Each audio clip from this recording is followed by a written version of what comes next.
Hello everyone, my name is Jenny and today I am going to be teaching you about the basics of a command line.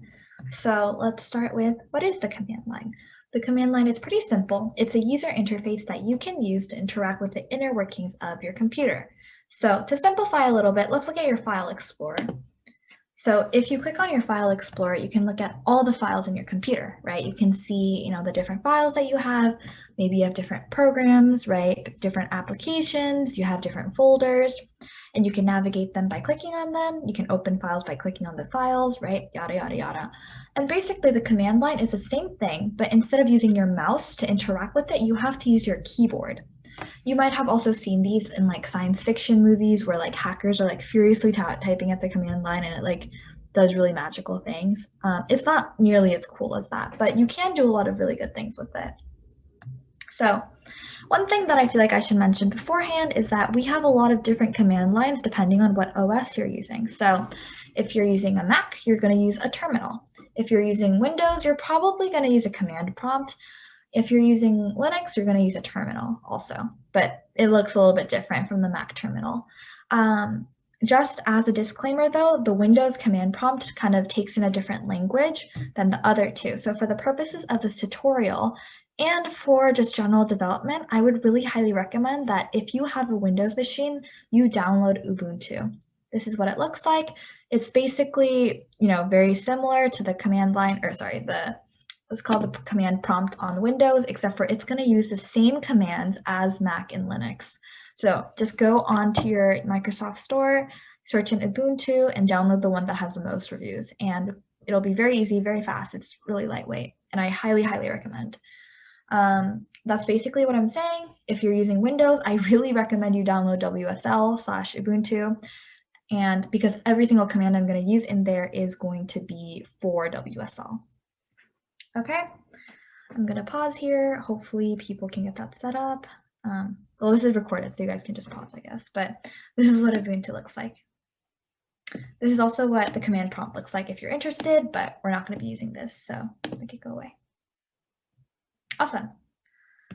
So one thing I'm gonna mention before we start getting into the commands that we're gonna be using to control the command line is the concept of file systems. I touched on this a little bit more earlier, but in your computer, we have different executables, we have files, we have folders, and they're organized in a very hierarchical, nested kind of way, right? Because let's go back to our file explorer and you can see that, inside my Makers folder, I have other folders, right? Inside my Zumba folder, which is my project this year, we have other folders, we have other files, we have other executables. So we have different files and different, systems that are nested within other folders, right? And that's just basically how file systems are built in computers. With that in mind, let's get into our first command, ls. ls stands for list. And basically, if you type that into your command line, it's going to list every single thing that's currently in your folder. So let's go to Ubuntu. One thing I'm going to mention is that if you see this little sidebar over here, this basically tells you where you are in the file system. So this is telling me that I'm I'm Jenny, so I'm in my Jenny system. I'm on my OneDrive, I'm on my desktop, and I'm in my Makers folder. So you can see that exact folder using your file explorer. See? So basically I am here and I'm in desktop, I'm in Jenny, I'm in my Makers folder. So it's the same thing. So if you want to see what kind of files are here, you can press ls, and it's going to show you basically all these different folders, and you can see the exact same ones from your file system. ls is just going to show you all the files that are currently in the folder you are in. Okay, simple enough. The next thing we're going to learn about is cd. cd stands for change directory, and this is the equivalent of clicking on a folder in your file system, which basically lets you move from one folder to another. So the equivalent is, let's say I'm in my Makers folder, and let's say I want to get into my command line folder. So to get there, I would click on it, right? But in the command line, we can't do that because it's not like a clicker. It's not a mouse-based interface. You have to use your keyboard. So what you can do is okay, let's see what files are in here. All right, let's say I wanted to go into command line. So I have to do cd command line. Just as a side note, you don't have to type out everything. You can start typing and you can press the tab button and it's going to autocomplete for you. So very, very handy. Always use your tab button. And as you can see, if I do that, ta-da, I am now in the command line folder. And how do I know that? Because my current location has changed here, right? Because before I was just in Makers, but now I am in Makers in the folder command line. So you can always use that to kind of track where your location is in the system. Easy enough. One note is that you can kind of go from the bigger folder to a folder that's like smaller inside of that folder using CD. You can't really go backwards. So what I mean by that is that I can go from Makers to command line using CD, but I can't really go command line to Makers. I can go from the bigger folder to the smaller folder. I can't go the opposite way. So then you might say, okay, that's not really helpful. How am I supposed to get around this? And this is where CD space ... comes in. CD space ... lets you go back a folder. So it's the equivalent of literally the backspace button over here. So let's say I was in command line and I want to get back into Makers, then I just press this button, right? It's basically the equivalent. And let's say over here, I want to get back to Makers, CD space ... I am back in Makers. How do I know I'm back in Makers? Because you can see that this has changed, right? Now I'm just in Makers. Before we were in Makers / command line. Hopefully that makes sense to people. If you want to be doubly sure where you are, you can type in the command pwd, which stands for print working directory. And what this does is that it's going to give you your path or where you are in the file system. So it's going to print out basically what is already over here. But I guess if you want to be doubly sure, you can also do that. It's going to print out, here I am. You're in the Makers folder, in your desktop, in your OneDrive, you know, yada, yada, yada. Very useful. Now, let's say that you wanted to create your own folder. That's where the command make dir comes in handy. So let's navigate to our command line folder, and let's say that I want to just make a new folder. I'm going to call it Jenny. The syntax for this is you do make dir and then the name of your folder, like this. And then if you do ls, you can see that, oh, there's a new folder called Jenny in this folder, and you've successfully created your new folder. Very simple.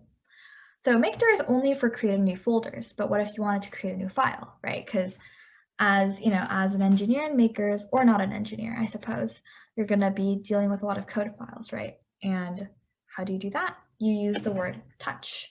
Touch just basically lets you create a new file. So let's say, okay, let's go into Jenny. And let's say I want to create a sample code file. So then I'll do touch sample.txt. So what this means is that I'm going to create a file called sample.txt. For those who don't know, the dot whatever is the file extension. So if you want a text file, that's going to be txt. If you want a Python file, that's going to be py, C++, CPP, JavaScript, JS, the list goes on. But for the sake of simplicity, let's just make a text file. So I'm going to make a sample.txt file. ls, you can see it shows up. So I've successfully made a new text file using the command line. Woohoo!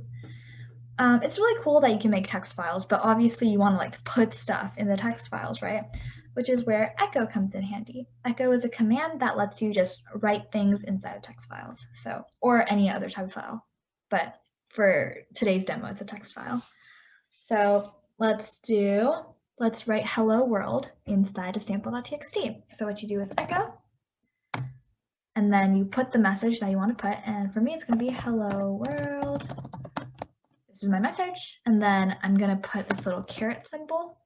The big end is going to point to the message, and the small end is going to point to the file, and the file name, which is sample.txt. So what this means is, let's write this message that says hello world smiley face to the file sample.txt. Oh, it's not very happy with me because it didn't like these characters. So let's take it out. Okay, cool. So it worked. And you might wonder, am I supposed to like trust if it actually worked? How am I supposed to know? So how you can check if it actually worked or not is with this command cat. Cat basically just displays every single thing in that file onto Ubuntu. So if I do cat sample.txt, you can see the contents of it. So the contents of sample.txt are just hello world. And if you want to be doubly sure, you can literally just navigate to your folder using just your mouse. We see the Jenny folder sample, let's open it with Notepad. And you can see hello world. So we were able to successfully edit it. We could also use, your conventional text editor, whether it be Notepad, it could be Sublime, Visual Studio, whatever it is. You can edit files directly, like, print, I don't know, save, exit, and then if I cat it here, you can see that the extra message was also interfaced. So that was just to show you that whatever you change in the file path, you change, whatever you change in your file explorer, you also change in your Ubuntu, which makes sense because they're connected. They refer to the exact same file system. All right, let's move on. So we're gonna look at the command move right now. Move is kind of interesting because there's two uses for move, even though it's one command.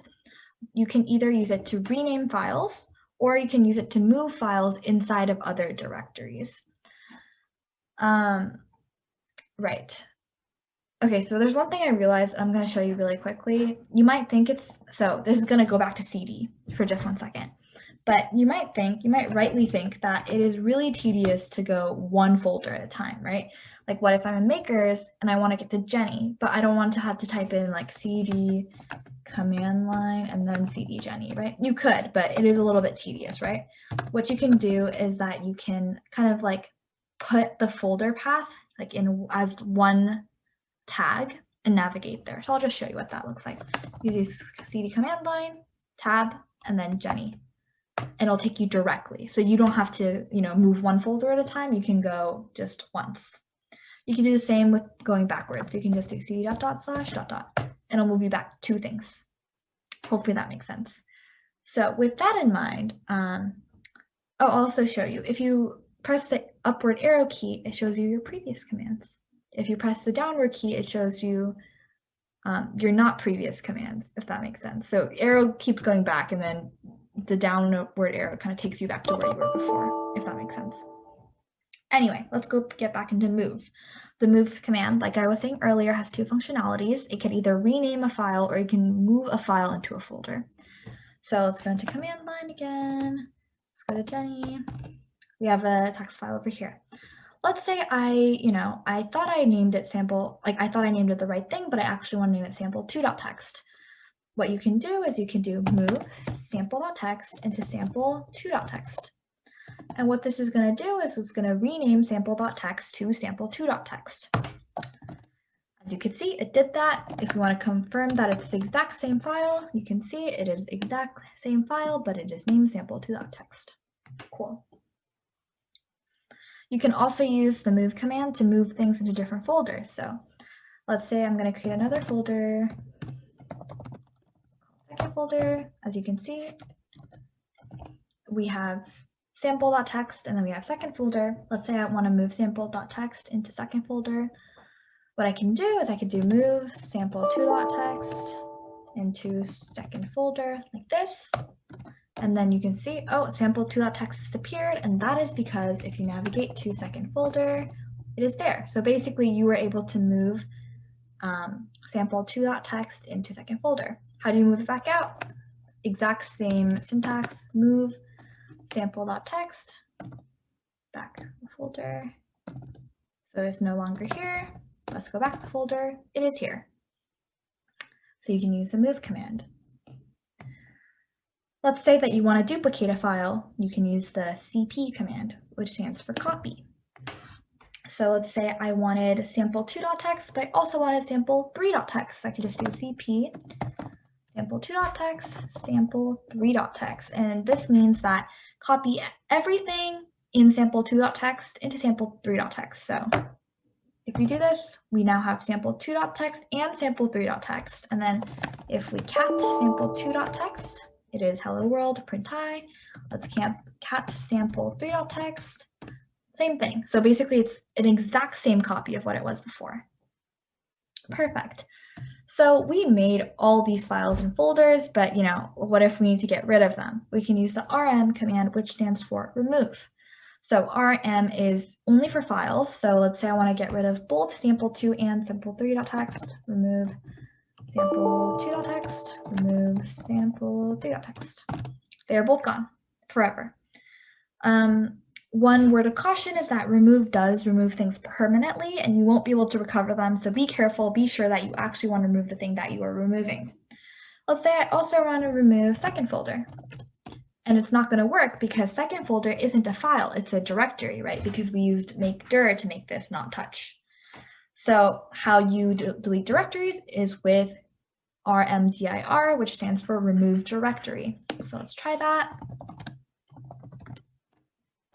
As you can see now, the folder Jenny absolutely has nothing inside. Very nice. Let's say I'm just going to make another folder and I'm going to put a file inside of it. So I'm going to make the folder, I make second folder again. Let's move inside second folder. Let's make a file called second file. And let's move back out. So now in our hierarchy, we have second folder, and inside second folder, we have a file. So it's no longer an empty directory. So if we try to do remove dir second folder, it doesn't let you because it says directory is empty. You can't remove it with rmdir anymore. So what you can do is if you want to remove everything in that folder, which isn't empty, then what you can do is you have to type in the command rm-r second folder. The -r keyword stands for recursive, and it means iterate through everything in that folder and do what the command tells you to do. So this command is saying, remove everything in second folder, iterate through everything in second folder and remove it. This is obviously very dangerous for obvious reasons, right? In that you can accidentally delete things that you don't mean to delete. So just make sure you're double checking before you do this. But it worked. Second folder and second file is no more. So that was the recursive keyword. This is not only just for, remove, it could be also paired with other keywords as well. Now let's kind of pivot and look into Git. For those who don't know what Git is a file management system. It's used for collaboration, right? Makers uses GitHub a lot because we want to make sure that collaboration on code is as easy and as seamless as possible, between different team members. But since this isn't a Git tutorial, I'm not going to get into it, but I highly recommend that you do watch my Git tutorial, or at least you look up some Git tutorial if you're not familiar with what it is. But anyway, you can directly clone, push, and edit things using Git on the command line. And the keyword for using that is Git. Okay, so as you can see here, this is the repository for Zumba, which is the Makers project I'm on right now. So it hosts all the code, all the, the folders, all the files for Zumba. And if I want to basically take everything that's in this Git repository, I would have to clone it. And so I can just get the link for that over here. I can go into my WSL and type in git clone and then copy paste like this. And with that command, basically, we're going to be able to copy everything in that repository to my local machine. So ls, you can see the Zumba folder, and you can see everything that was in this repository is now in my own computer.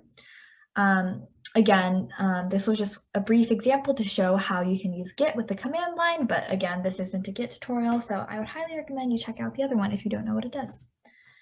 All right, we are winding down. We're in the home stretch. Now we're going to look at the command --help.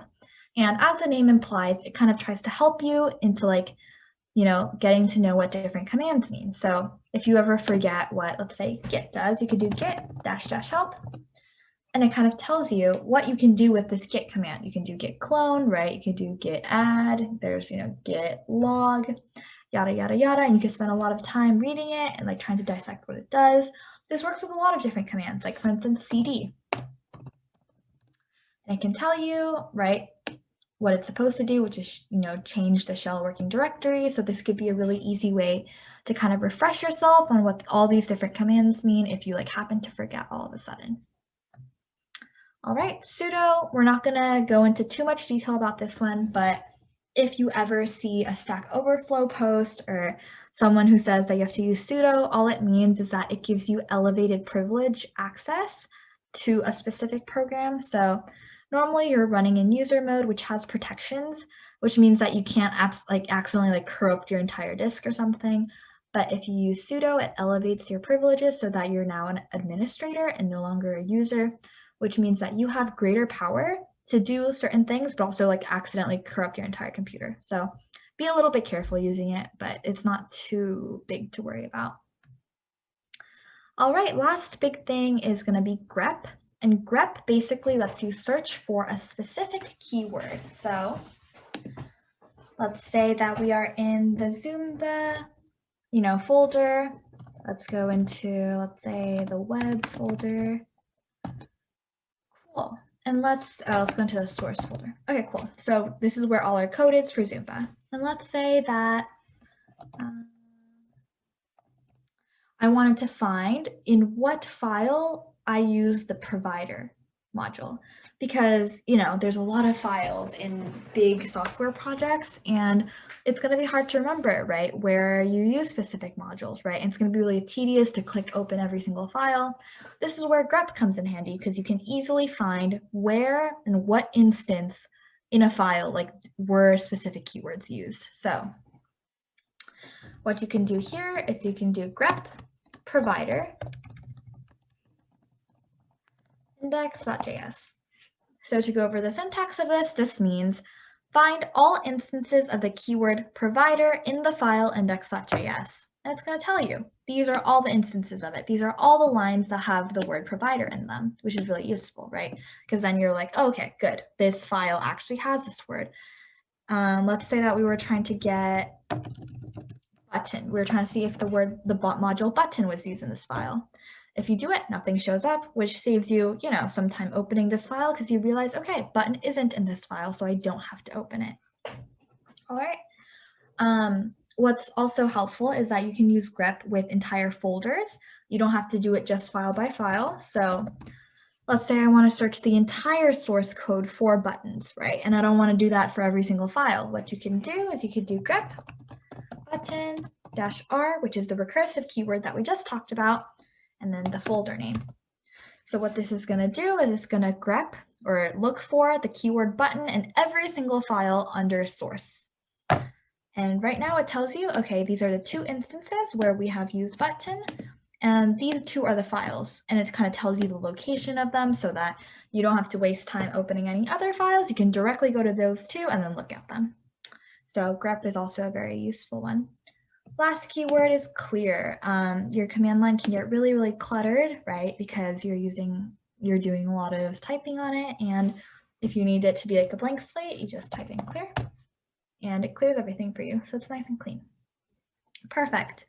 So that concludes the command line tutorial. I hope everyone learned something, and yeah, thank you for coming.